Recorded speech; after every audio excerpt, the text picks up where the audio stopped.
वहाँ पे सुरक्षा के पूरे मानक नहीं थे। अगर होते तो शायद आग लगते ही उस पर कंट्रोल किया जा सकता था। कुछ भी सुरक्षा के दायरे में नहीं है। सारी जगहों पर अब इस तरह की घटनाएं होना आम बात होती जा रही। जो भी कसूरवार हैं उनको फांसी की सजा होनी चाहिए, इससे कम कुछ भी नहीं है। और हम भी डर रहे हैं, आगे कल को हम भी अपने बच्चों को कहीं भेजेंगे तो हमें तो कोई आइडिया नहीं रहेगा क्या होने वाला है। सरकार प्रयास तो बहुत करती है, लेकिन कहाँ तक करती है कोई जानता नहीं है। ये जैसे चल रहा था वैसे चल रहा है, वैसे ही चलता रहेगा, क्योंकि अभी लोग जाग गए हैं। 2-4 दिन मीडिया में रहेगा, न्यूज आएगी। इस मामले में भी योगी सरकार को बिल्कुल सामने से आना चाहिए और प्रशासन के साथ साथ हम आम जनता को भी आना चाहिए। आखिरकार मुझे ये नहीं समझ में आ रहा है, पूरा डायग्नोज करने के बाद शॉर्ट सर्किट ही क्यों निकलता है। सिर्फ लखनऊ की अगर मैं बात कर लूं, आप पुराने लखनऊ चले, इतनी बिल्डिंग्स हैं और नई इतनी बिल्डिंग्स बनती चली जा रही हैं। आप तो हिंदुस्तान की जितनी जनसंख्या है उसको गिनने जा रहे हैं, आप बिल्डिंग नहीं गिन सकते। लानत है आपके ऊपर, छुपे हुए क्यों बैठे हो उस चार दीवारी के अंदर? सामने आओ, जनता को फेस करो। किन लोगों को अभी फिलहाल अकाउंटेबल किया गया है, किन लोगों के ऊपर गाज गिरी है? बेईमान आदमी निकम्मे आदमी से अच्छा होता है। तो जरूरी नहीं है कि फायर एनओसी जिस बिल्डिंग को मिली है वो भी फायर सेफ हो। इस पॉडकास्ट की शुरुआत हम लोग करेंगे एक रैपिड फायर से, जिसमें आपको जवाब 1 वर्ड देना होगा। सर, क्या आप इस हादसा को हादसा मानेंगे या हत्या? हत्या। क्या हमें इस सिस्टम को एज इट इज एक्सेप्ट कर लेना चाहिए? बिल्कुल नहीं। क्या इतनी बड़ी घटना के बाद कोई परमानेंट सॉल्यूशन निकलेगा? जब जनता चाहेगी। क्या एसआईटी की जांच के बाद वाकई कुछ बदलेगा? कुछ नहीं। क्या हमारे देश में जनता की जान की कोई कीमत है? नहीं है। जब आप एलडीए में थे, आपने बदलाव की कोशिश की थी? की थी। ऐसे केसेस में क्या स्केप गोटिंग होती है? बिल्कुल होती है। हमारे यहां सिस्टम खराब है या सिस्टम बना ही नहीं है? सिस्टम बनाना ही नहीं चाहता कोई। आखिरी सवाल, हम, आप और हमारे बच्चे क्या सुरक्षित हाथों में हैं? नहीं है। सर, अब पहला सवाल पॉडकास्ट का। 10 साल पहले इसी बिल्डिंग को गिराने का आदेश दिया गया, 2 महीने में ही वो ऑर्डर रिवोक हो जाता है, और आज के दिन उसमें 15 बच्चे जल के मर जाते हैं। आखिर अंदर की कहानी क्या है, हुआ क्या था सर? अब अंदर की कहानी तो फाइल देखने से पता चलेगा, लेकिन बाहर की कहानी आप देखिए। पूरे लखनऊ में जो जितना भी रेजिडेंशियल एरिया है वो कॉमर्शियल किया जा रहा है। चाहे आप कपूरथला से लेके पुरनिया चौराहा लीजिए या कहीं भी लीजिए, पूरा आप गोमती नगर लीजिए, सारी रेजिडेंशियल बिल्डिंग में कॉमर्शियल एक्टिविटी चल रही है। क्या ये किसी अफसर को दिखाई नहीं देता? क्या ये किसी प्रमुख सचिव को दिखाई नहीं देता या किसी एसीएस को दिखाई नहीं देता है? नहीं सर, तो ये दिखाई नहीं देता तक की बात तो ये जनता तक भी है। अंदर वाकई होता क्या है? एनओसी सिर्फ पेपर पे ली जाती है? सिस्टम क्या चलता है जब कोई एक कमर्शियल एक्टिविटी किसी बिल्डिंग में होती है, तो उसका क्या प्रोसेस है, होता क्या है एग्जैक्टली? देखिए, होता ये है कि जो एलडीए का जेई है, जब उसकी पत्नी कहती है कि उसको पैसे चाहिए तो वो अपनी गाड़ी निकालता है और एटीएम ढूंढने लगता है। तो जहाँ भी प्लॉट बन रहा होता है वहाँ वो जाता है और कहता है कि आप जो है बना रहे हैं कॉमर्शियल, अब हमको आप पैसा दीजिए। तो हमारी जानकारी में जो है वो पर फ्लोर पैसा दिया जाता है। जब आप छत डालेंगे तो जेई साहब को पैसा देंगे, पर फ्लोर पैसा दिया जाता है। उसके बाद फिर जब बिल्डिंग बन जाती है तो उसको एनर्जाइज करने में भी पैसा दिया जाता है। अच्छा, इसमें सर कुछ लोगों के ऊपर इल्ज़ाम लगे हैं, कुछ स्केप गोटिंग की भी बात हो रही है, एसआईटी भी बैठाई गई है। इस पे आप क्या कहना चाहेंगे? क्या वाकई में कोई परमानेंट सोल्यूशन निकल जाएगा और क्या जस्टिस मिलेगा लोगों को, और क्या इसका इम्पैक्ट फर्दर भी फ्यूचर में होगा? भाई, इम्पैक्ट के लिए तो कोर्ट बनाए गए हैं और इम्पैक्ट के लिए तो बड़े आदमी को सज़ा देनी चाहिए। डीजी फायर क्या कर रहे थे, एडीजी फायर क्या कर रहे थे, और छोटे मोटे जेई एई और ये जो फायर के लोग हैं इनको सस्पेंड करने से क्या फ़ायदा होगा? वो सब बहाल हो जाएंगे। भाई, जितना बड़ा अधिकारी है उसकी उतनी बड़ी जिम्मेदारी है। भाई, आपने ये एडीजी एसीएस ये पद क्यों बना रखे हैं, आप बताइए? जब ये किसी लायक ही नहीं है तो क्यों पद पे पद बनाए जा रहे हैं? हम तो कहते हैं लेखपाल को भी 8 ACS बना दीजिए, क्योंकि आजकल सबको ना चीफ सेक्रेटरी बनने का शौक है, additional chief secretary, additional DGP। ये हो क्या रहा है तमाशा? ज़ीरो गवर्नेंस, पद बड़े बड़े, तो इससे होगा क्या? सर ये किसी एक सरकार की तो बात है नहीं। ये सरकार, ये पॉलिटिकल मुद्दा है ही नहीं, ये मुद्दा सिस्टम का है, ये मुद्दा आम आदमी का है, ये मुद्दा जो है गवर्नेंस का है। तो अगर मैं आपसे पूछूं, एज अ कॉमन मैन, अगर मैं आपसे पूछूं कि 10 साल, 20 साल, 25 साल मेरी बेटी जब बड़ी होगी, इस जनरेशन तक क्या वाकई साफ पानी, सुरक्षित बिल्डिंग, सुरक्षित ब्रिजेस, बैंड ड्रग्स जो सब सारे देशों में बैंड है यहाँ ना हो, कम से कम प्लास्टिक हो, प्रदूषण ना हो, ये सारी चीज़ें अगले 20 साल में बदल जाएंगी? हमें एक अच्छा सिस्टम मिल जाएगा कि हमारे पास सिर्फ अब एक ही ऑप्शन बचा हुआ है कि इस देश से बाहर निकल जाओ, किसी और देश चले जाओ? देखिए, अगर आप बदमाश नहीं हैं और आपके पास पैसे नहीं हैं तो आपको पहली फुर्सत में ये देश छोड़ देना चाहिए, क्योंकि ये देश आम आदमी के लिए सुरक्षित नहीं है। जो आप SIT की बात कर रहे हैं, जो ACS और DGP की बात कर रहे हैं, उनके बच्चे कहाँ पढ़ते हैं आप बताइए? उनके बच्चे तो उन कोचिंग में पढ़ते नहीं हैं। उन कोचिंग में, उन जगहों पे तो हमारे आपके बच्चे पढ़ेंगे, क्योंकि हमारे पास पैसा ही नहीं है उनको विदेश भेजने का। और सरकार भी निकम्मी है जो उनसे पूछती नहीं है कि ये पैसा कहाँ से ला रहे हो जो विदेश में तुम्हारे बच्चे पढ़ रहे हैं। क्या जिम्मेदारी नहीं है सरकार की? सर सरकार की जिम्मेदारी है, ब्यूरोक्रेट्स की जिम्मेदारी है, उन्हीं को हम लोग ने अपॉइंट किया है अपने लिए, लेकिन आखिर प्रेशर उन पे क्यों नहीं बन पा रहा है? प्रेशर इसलिए नहीं बन पा रहा है, प्रेशर इसलिए नहीं बन पा रहा है क्योंकि आप जब चयन होता है तो सबसे पहले आप ही जाके दीपक लेके उनकी आरती उतारते हो, आप ही जाके उनके ऑफिस में जाके सलाम करते हो। आप खुद ही गुलाम बने हुए हो। जिस दिन जनता गुलाम बनना बंद कर देगी, क्वेश्चन पूछना शुरू कर देगी और उनसे कहेगी कि तुम नौकर हो, हमारे नौकर हो। गांव में क्या कहते हैं? गांव में कहते हैं कि नौकर हो गया है। नौकर हो, नौकरी से क्या मतलब है आपका? आप चाहे IAS हो, IPS हो, आप तो जनता के नौकर हैं। आपको जनता के टैक्स पेयर से पैसा मिल रहा है, फिर आपके बच्चे विदेश में कैसे पढ़ रहे हैं? आपके बच्चे जिस दिन उस कोचिंग में पढ़ेंगे उस दिन वो कोचिंग भी सुरक्षित होगी और वो जगह भी सुरक्षित होगी। तो एज एन ex-IAS आपसे अगर पूछा जाए कि आप अगर उसकी पोजीशन पर हैं जहां पर आपको इस जांच को सुपरवाइज करना है और फर्दर सॉल्यूशंस भी देने हैं, तो नटशेल में आप क्या सॉल्यूशन देंगे? देखिए, नटशेल में तो सलूशन नहीं है, सलूशन हम दे रहे हैं। सलूशन ये होना चाहिए कि सरकार जो है सिल्क मार्क देती है। आपने देखा होगा सरकार कहती है कि ये सिल्क मार्क है, ये वुल मार्क है। सरकार को उसकी ज़रूरत क्या है?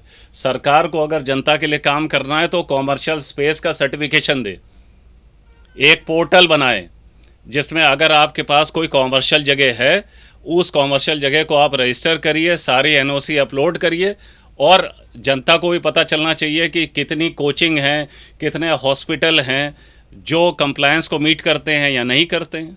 बहुत सिंपल सी बात है। निवेश मित्र बना हुआ है, उसमें फायर के NOC आप अप्लाई करते हैं, तो कॉमर्शियल एस्टेब्लिशमेंट के लिए क्यों नहीं आपको ये सर्टिफिकेशन कर रहे हैं? जिसको भी किराए में लेना है वो लिस्ट देखे, उस सर्टिफिकेशन में देखे और अपना किराए पे ले ले। और आप जो है भाई, आप देखिए कि सरकार का काम और अफसरों का काम क्या है आज की तारीख में।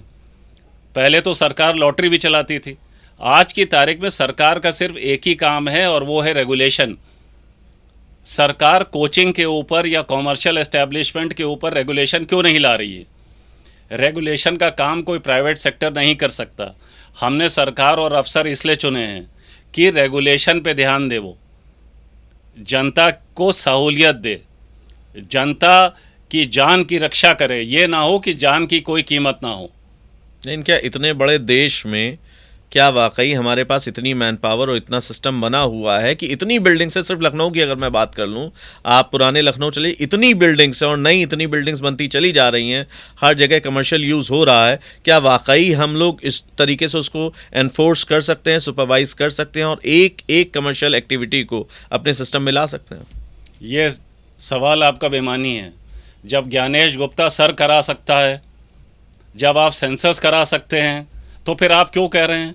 आप तो हिंदुस्तान की जितनी जनसंख्या है उसको गिनने जा रहे हैं, आप बिल्डिंग नहीं गिन सकते। लानत है आपके ऊपर। जो अफसर बिल्डिंग ना गिन पाए वो क्या किस काम के हैं? फिर सेंसस क्यों हो रही है? सारे सरकारी कर्मचारी को सेंसस में क्यों झोंका हुआ है?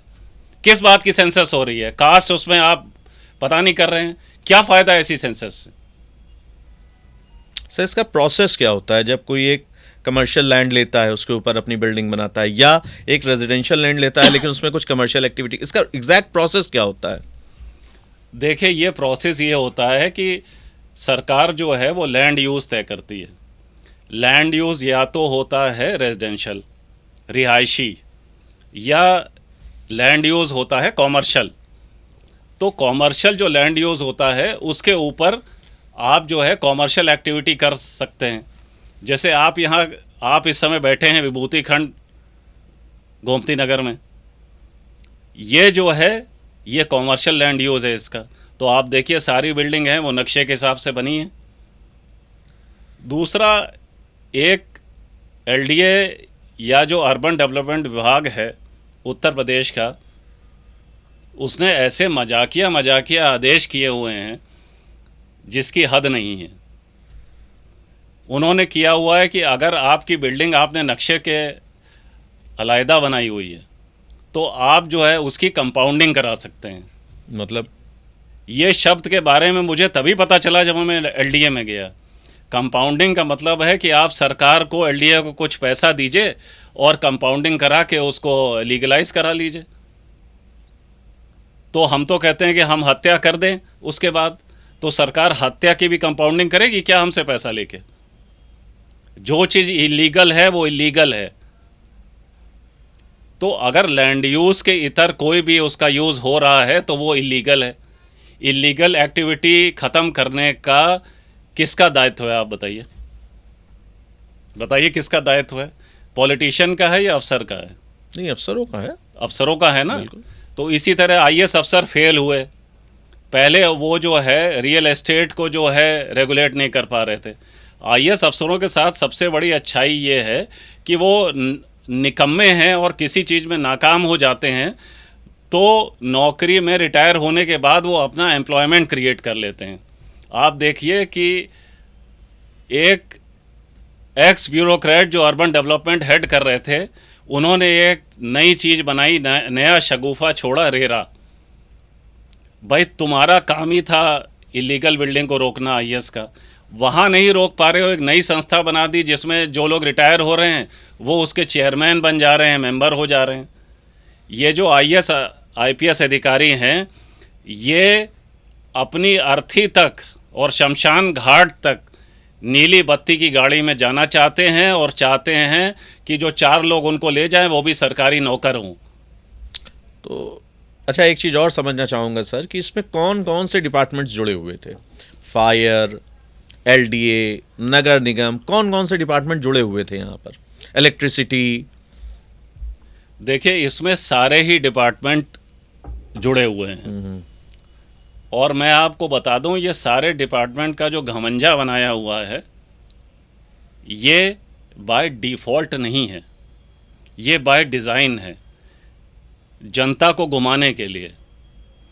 भाई एक बिल्डिंग बनती है, उसके बाद फिर जेई साहब कहते हैं ये लीगल बन रही है, फिर उसका केस विहित प्राधिकारी में चलता है, फिर कहते हैं कि ये बिल्डिंग का डिमोलिशन होगा। डिमोलिशन कौन करेगा? पुलिस की ज़रूरत है।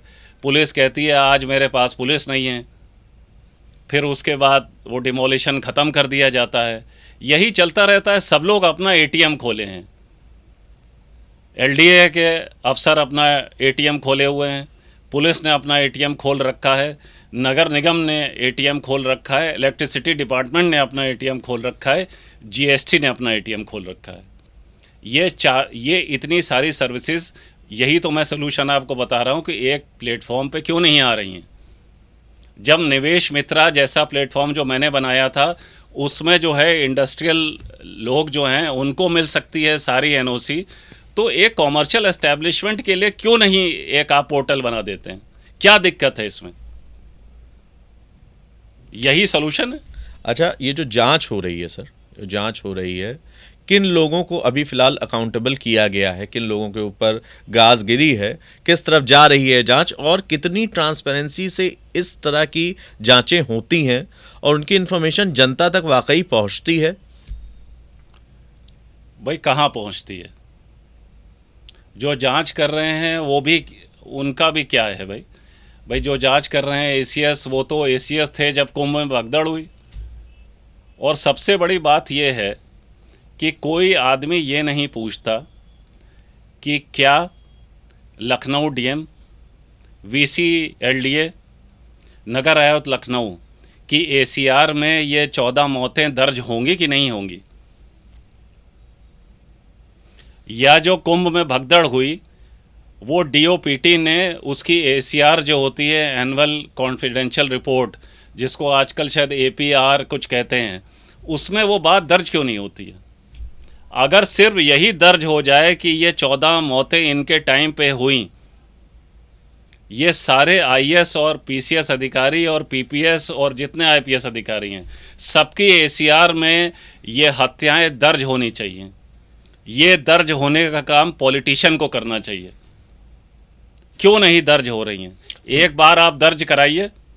तो सब हैंड इन हैंड चल रहा है, पॉलिटिशियन करा नहीं रहा, ब्यूरोक्रेट्स चाहता नहीं है, और जनता जो है वो भी नहीं चाहती है। जनता चुप बैठी है। हाँ। वो अपने बच्चे का इंतजार कर रही है, जब हमारा बच्चा जलेगा तब वाकई शोक मनाया जाएगा, तब मैं सड़क पे आऊंगा। तब तक सब कुछ खत्म हो गया होता है। तो आप अकाउंटेबिलिटी आप कर नहीं रहे हैं भाई। अगर ये मौतें हुई तो सिर्फ एई जेई और वो जो फायर का छोटा अफसर जिम्मेदार थोड़ी ना है, बड़े अफसर भी जिम्मेदार हैं। डीएम लखनऊ क्या कर रहे थे?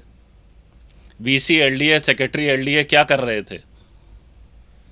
नगर आयुक्त लखनऊ क्या कर रहे थे? भाई सारी जगह इस समय कोई किसी अफसर, हर अफसर कोई काम नहीं कर रहा है। हर के यहाँ एक जो है बिग 4 के कंसल्टेंट बैठे हैं, वो उनको पीपीटी बना के देते हैं। कोई काम इस समय अफसर कर ही नहीं रहे हैं, सिर्फ रील बनाने के अलावा और पीपीटी बनाने के अलावा।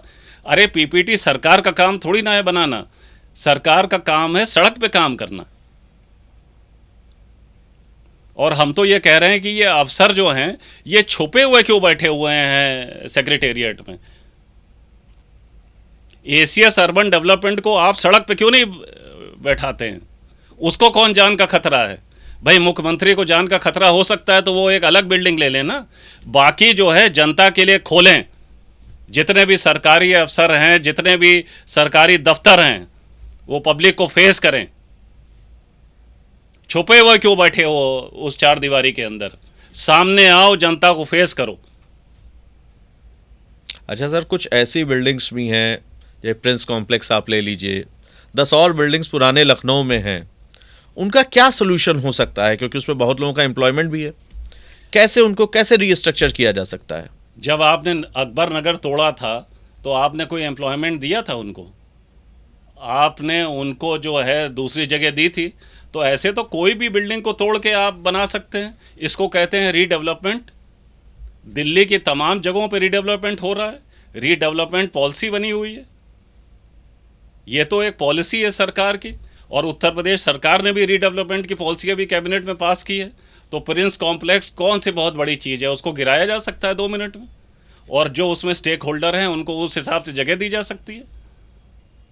सरकार अगर चाहे तो क्या नहीं हो सकता है, आप बताइए। और सरकार चाहे क्यों? सरकार तो तब चाहेगी जब आप मांगेंगे ना। आपने मंदिर मांगा तो मंदिर दिया कि नहीं दिया? और डिमांड ही नहीं जनरेट हो रही जनता की तरफ से। जनता ही बेवकूफ़ है। जनता डिमांड क्रिएट करेगी तो नेता देगा। कहाँ जाएगा वो? पाकिस्तान से चुनाव लड़ेगा? लड़ना तो उत्तर प्रदेश ही आना पड़ेगा, जिसको मुख्यमंत्री बनना है या जिसको प्रधानमंत्री बनना है। तो आप मांगिए, वो देंगे, आप मांग ही नहीं रहे हैं। आप इंतज़ार कर रहे हैं कि हमारा बच्चा जो है वो आग में झुलस के मर जाए। सिर्फ आग में झुलसने की बात नहीं है सर, मतलब क्या वाकई में फायर डिपार्टमेंट इतना इक्विप्ड है?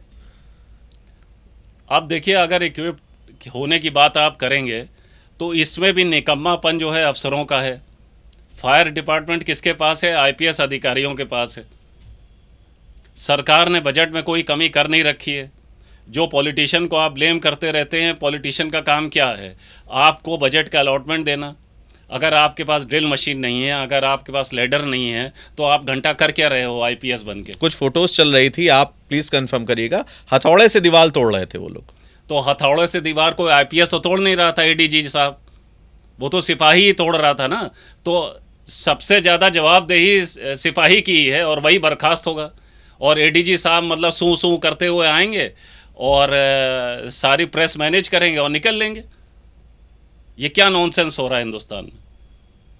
भाई आपके पास अगर सामान नहीं है, हमारे हिसाब से तो होम मिनिस्ट्री में कोई बजट की कमी नहीं है, ना सेंटर में कमी है, ना स्टेट में कमी है। फिर आप इक्विपमेंट खरीद क्यों नहीं पा रहे हैं? आपको क्या लगता है क्यों नहीं खरीद पा रहे हैं? खरीदना चाहते नहीं है। क्यों? अच्छा कमीशन नहीं मिल रहा होगा ना।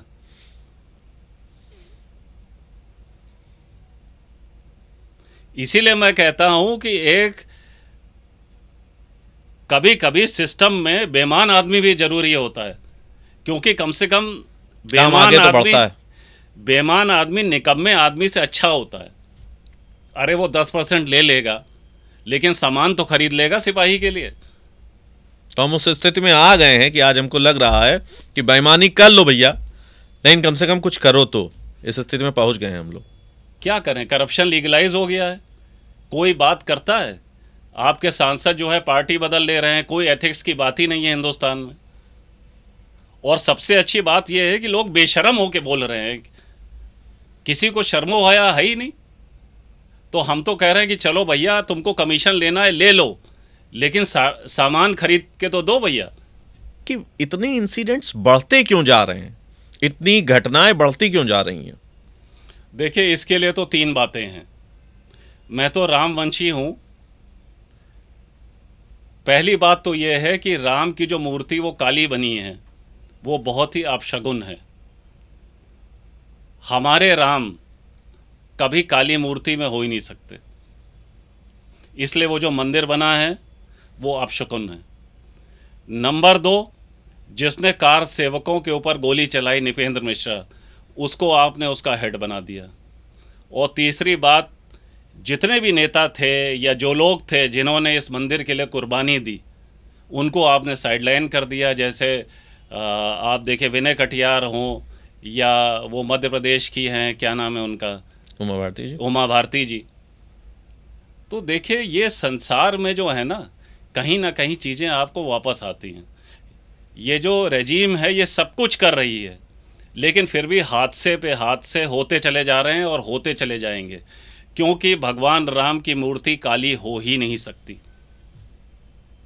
रामवंशी होने के वजह से मेरी इस पे घोर आपत्ति है। वो मूर्ति बदलनी चाहिए। काले राम कभी थे ही नहीं। कृष्ण जी को कहा जाता है कि वो श्याम थे, उनका वर्ण ऐसा था, लेकिन काली मूर्ति तो नॉर्थ इंडिया में अलाउड ही नहीं है। हमें तो लगता है कि ये आरएसएस के किसी आदमी ने क्योंकि ये जो पत्थर आया ये साउथ इंडिया से आया। देखिए, हमें कोई आपत्ति नहीं है इस बात की, लेकिन हमारी आस्था भी तो है। हमारी आस्था नहीं है कि हमारी राम जी की मूर्ति काली हो। तो जब तक ये अपशगुन रहेंगे तब तक ये घटनाएं होती रहेंगी। सर, आपकी बातचीत से, और सिर्फ बातचीत से नहीं, मुझे लगता है कि सबके दिल में ये बात चल रही है कि जनता जब तक प्रेशर क्रिएट नहीं करेगी तब तक कुछ नहीं होने वाला है। और जनता जो डिमांड कर रही है वही हम लोग को वापस मिल रहा है। देखिए, पॉलिटिशियन सबसे ज़्यादा डरता है वोट बैंक से। जनता जो डिमांड करती है वो उसे देना पड़ता है। जनता ना एजुकेशन डिमांड कर रही है, ना हेल्थ डिमांड कर रही है, ना सेफ्टी डिमांड कर रही है, तो वो उसको मिल नहीं रहा है। ना ही किसी पॉलिटिकल पार्टी के मैनिफेस्टो में वो दिखाई दे रहा है। भाई हम तो कहते हैं ऑपोजिशन भी तो बताए कि इस घटना का सबक लेके वो करेगी क्या। ठीक बात है। वो भी तो अपना वो white होगी तो paper क्या निकाले। करेगी? वो अपना वाइट पेपर ये निकाले कि वो इस घटनाओं को कम करने के लिए किन लोगों को वो दंडित करेगी। सिवाय हवाबाजी से थोड़ी ना होगा। सर स्टेटमेंट देके निकल जाने से कुछ नहीं होगा। कुछ नहीं होगा। ठीक आप बात भी है। तो सोल्यूशन बताइए कि सोल्यूशन ये हम करेंगे, फर्दर कैसे हैंडल करेंगे? फर्दर कैसे हैंडल करेंगे कि ऐसी घटनाएं ना हो। जो लोग नहीं कर पाए, अगर आप वहां होते तो कैसे हैंडल करेंगे? कैसे हैंडल करते ठीक आप बात है। बताइए, क्योंकि ये जमीनी जमा खर्च जो हो रहा है ना, जुबानी जमा खर्च कि हम ये कर देंगे वो कर देंगे, ऐसे कुछ नहीं होगा। भाई आज की तारीख में गवर्नेंस का सबसे बड़ा चैलेंज ये है कि आप ये आईएएस माफिया और आईपीएस माफिया को कैसे कंट्रोल करेंगे। सबसे बड़ा प्रश्न यही है। सर आजकल हम लोग देखते हैं कि पहले होता था ऐसा कि भाई ये रिहायशी एरिया है, अब हमको मार्केट जाना है तो 3 किलोमीटर दूर है। आज कुछ पता नहीं चलता, वहीं रिहायशी एरिया है, वहीं कमर्शियल एरिया, सब मिक्स होता जा रहा है। तो क्या डेवलपमेंट ऐसे ही होता है कि वाकई स्ट्रक्चरली हम एक तरफ डाउनटाउन बनाते हैं जहाँ पे मार्केट एरिया है और रिहायशी एरिया अलग करते हैं? क्या तरीका क्या है? देखिए जो तरीका है कागज का, पहले आपको वो समझा देते हैं।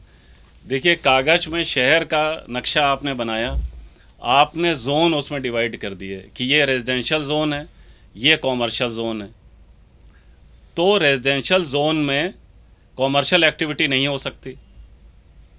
फिर अभी सरकार एक नया कानून ले आई है जिसमें उन्होंने कहा कि हम जो है 45 मीटर की रोड होगी या जो भी कुछ होगा उसमें हम जो है शॉप्स अलाउ कर देंगे।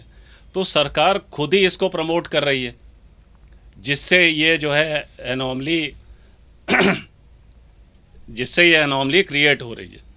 सेकेंडली आपने कहा कि आप देखिए कि हजरतगंज आज की तारीख में सोना है, वो प्रॉपर कॉमर्शियल स्ट्रीट है, कॉमर्शियल हब है लखनऊ का, और हर मोहल्ले में आपको कॉमर्शियल दुकानें सब मिल जाएंगी। तो ये बात जो है वो एनफोर्समेंट की है, सिर्फ एनफोर्समेंट की भी नहीं है। ये जो कंपनियां हैं जिम्मेदार, जो चेन खोली हुई हैं, इनको भी तो देखना चाहिए कि वो जहां जगह ले रहे हैं किराए पे वो वाकई में कॉमर्शियली है कि नहीं। और जो आदमी ले रहा है, जो कंपनी ले रही हैं ऐसी जगह जो रेजिडेंशियल हैं, उनको भी, उनके ऊपर भी कार्रवाई होनी चाहिए। ठीक बात है। भाई बड़ी बड़ी कंपनी हैं, सेबी में लिस्टेड हैं, उनके ऊपर कार्रवाई करिए कि आप अगर पाए जाएंगे कि आपने जो है रेजिडेंशियल एरिया में अपनी दुकान खोली, क्यों नहीं इंश्योर किया आपने? आपने क्यों नहीं इंश्योर किया, और उसके ऊपर प्रॉपर पेनल्टी लगाइए। ठीक बात है। भाई वो बड़े लोग हैं, उनके पास बड़ा पैसा है। भाई अगर रिलायंस की जियो स्टोर खुली हुई है रेजिडेंशियल एरिया में, तो आप जियो को क्यों नहीं लगा रहे हैं फाइन? आप एक दुकान पे करोड़ रुपए लगाइए, देखिए सब लोग छोड़ के भाग जाएंगे। ठीक बात है। अच्छा सर, एक चीज़ और पूछना चाहूँगा कि फायर एनओसी होती है, सारे मेजर्स कर लिए गए, लेकिन अंदर जो इक्विपमेंट लगे हुए हैं, स्प्रिंकलर लगे हुए हैं, वाटर इनलेट है, ये वाकई फंक्शनल है कि सिर्फ लगा दिया गया है, डेमो पीस लगा हुआ है? ये इंश्योर कैसे होता है? देखिए ये इंश्योर तो होना चाहिए, लेकिन हकीकत ये है कि फायर डिपार्टमेंट में जितने लोग हैं फायरमैन, उन्होंने अपने भतीजे के नाम एक कंपनी खोल रखी है, और वो कहते हैं कि फायर एनओसी तब देंगे आपको जब आप इस भतीजे से काम करवाएंगे। ओके। उनका भतीजा सब स्टैंडर्ड काम करता है। हम क्वालिटी की बात करते हैं, हम क्वालिटी काउंसिल ऑफ इंडिया खोले हुए हैं, लेकिन आज तक हमने फायर में इस्तेमाल होने वाले इक्विपमेंट की कोई भी स्टैंडर्डाइजेशन नहीं किया है।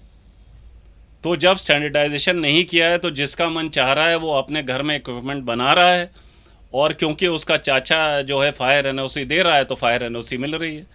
तो ज़रूरी नहीं है कि फायर एनओसी जिस बिल्डिंग को मिली है वो भी फायर सेफ हो, क्योंकि वो स्प्रिंकलर सिस्टम काम करेगा कि नहीं करेगा, वो अलार्म सिस्टम काम करेगा कि नहीं करेगा, पानी आएगा कि नहीं आएगा, इवैक्यूएशन प्लान है कि नहीं, इन सब की बाकायदा जो अच्छी इंडस्ट्री होती है हर 3 महीने में ट्रेनिंग होती है। तो आपको बहुत सारी चीज़ों को करना पड़ेगा, स्टैंडर्डाइज करना पड़ेगा। ये जो फायर डिपार्टमेंट जो करप्शन का अड्डा है, इसमें मेजर्स लाने पड़ेंगे जिसमें करप्शन कम हो, स्टैंडर्डाइजेशन हो, अच्छा इक्विपमेंट लगे, और जनता को आप एम्पावर करिए कि आप कमेटी बनाइए कि 3 लोग जो है महीने में चेक करेंगे किस आपका जो है अलार्म सिस्टम काम कर रहा है कि नहीं कर रहा है, किसने चेक किया है। हम सिर्फ हादसा होने का इंतज़ार कर रहे हैं और एसआईटी बनाने का इंतज़ार कर रहे हैं। एसआईटी की रिपोर्ट में कुछ नहीं आने वाला है, क्योंकि सलूशन जो होता है वो नीचे के लोगों पर होता है, ऊपर के लोगों ने ऊपर से ही दुनिया देखी होती है। इसी स्टेटमेंट के साथ इस पॉडकास्ट की समाप्ति करते हैं सर। हम बहुत धन्यवाद सर, आपने समय दिया। जय हिंद, जय उत्तर प्रदेश। हम लोग ने बातें की और लब्बो लुआब में कहूँगा, जो आप मांगेंगे वही आपको मिलेगा, और जो हम सब मांग रहे हैं वही हम सबको मिल रहा है। तो अब आप समझिए कि इस देश को आप किस तरफ ले जाना चाहते हैं। खुद की सुरक्षा, अपने दोस्तों की सुरक्षा, अपने परिवार की सुरक्षा, अपने बच्चों की सुरक्षा, सिर्फ एक ब्रिज से नहीं, एक आग से नहीं, एक बिल्डिंग से नहीं, बैन ड्रग्स से नहीं, साफ सुथरी हवा से नहीं, पानी की सुविधा से नहीं। जो कुछ आपको चाहिए, अगर सिर्फ 2 दिन के लिए आप मांग रहे हैं, सिर्फ 2 घंटे के लिए आप मांग रहे हैं, आपका रोष, आपका गुस्सा, आपके आंसू सिर्फ 2 दिन के लिए अगर आ रहे हैं, तो वही मिलेगा आपको। लेकिन अगर वाकई में आप कोई परमानेंट सोल्यूशन चाहते हैं और आपके पास ऑप्शन नहीं है कि आप कोई और देश शिफ्ट हो जाएं, तो आपको करना कुछ नहीं है, सिर्फ बोलिए और लगातार बोलते रहिए। हर चीज की विजिबिलिटी बढ़ाइए। आपको मशाल लेके कहीं नहीं जाना है। सोशल मीडिया आपके पास है। किसी एक सरकार के खिलाफ नहीं लिखना है, सिस्टम के खिलाफ लिखना है। आपको बायस नहीं होना है, लेकिन डिमांड करना है, यह हमारा अधिकार है। हम छीन के लेंगे ये अधिकार। वो डर पैदा करना होगा, वो प्रेशर करना होगा, तभी कुछ होगा। और अगर हम सब नहीं करेंगे तो चाहे सरकार हो, चाहे ब्यूरोक्रेसी हो, वो हम ही से जा रही है। तो इसलिए अगर आप बदलाव चाहते हैं तो आप अपनी तरफ से जो कर सकते हैं उसको करिए। हिंसा की बात कतई नहीं कर रहा हूं, लेकिन चुपचाप रजाई ओढ़ के सो मत जाइए, कुछ करिए। जय हिंद, जय भारत।